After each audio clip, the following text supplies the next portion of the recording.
ஜபம் பண்ணுவேன், தபஸ் பண்ணுவேன், எதுக்கோ ஒண்ணு 3 அடி மண்ணு கொடுத்தா போறோம்.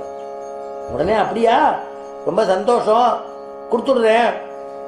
சரி, என் கால்னால அளந்து கொடுக்கட்டுமா? உங்காலா?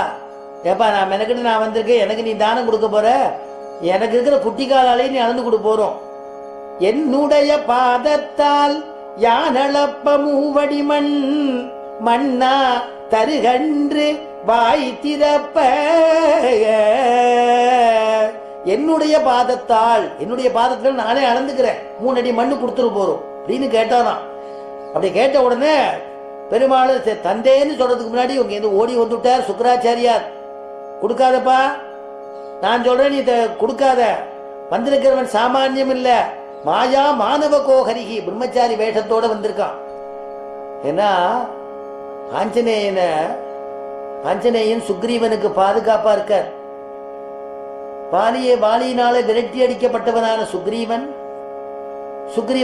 சுக்ரீவனுக்கு தர்மத்தை உபதேசம் பண்ணிட்டு தைரியத்தை கொடுத்துட்டு அனவரதமும் அவனை பார்த்துட்டு இருக்கான் ஆஞ்சநேயன். திடீர்னு பார்த்தா பம்பா நதி கரையில பார்த்தா ராமலட்சுமணால் 2 பேர் நிக்கிறா வில்லு அம்புகளோட. யாருன்னு தெரியல. சுக்ரீவனுக்கு பயம் வந்துடுத்தோ, ஒருவேளை வாலி யாரையாவது வேஷம் போட்டு அமைச்சிருப்பானோ இந்த மாதிரி அப்படின்னு பயம் வந்துடுத்தோ. உள்ள ஓடி போய் குகையில போய் ஒளிஞ்சு விட்டான் சுக்ரீவன். உடனே ஆஞ்சநேயனை கூட்டு, நீ போ, நீர் போய் பார்த்துட்டு வா யாருன்னு, எனக்கு அவளை பார்த்தா சந்தேகமா இருக்கு. உடனே ஆஞ்சநேயன் புறப்பட்டார். இப்படி போகாதப்பா, பிரம்மச்சாரி ரூபத்தோட போ, உன்னுடைய ரூபத்தை மாத்திக்கோ.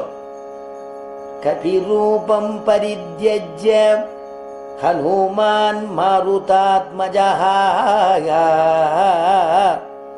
கபி ரூபம் பரித்யஜ்ய ஹனுமான் மாருதாத்மஜஹ. பிக்ஷு ரூபம் ததோ பேஜே ஷட புத்தி தயா கபிஹி. பிக்ஷு ரூபம் ததோ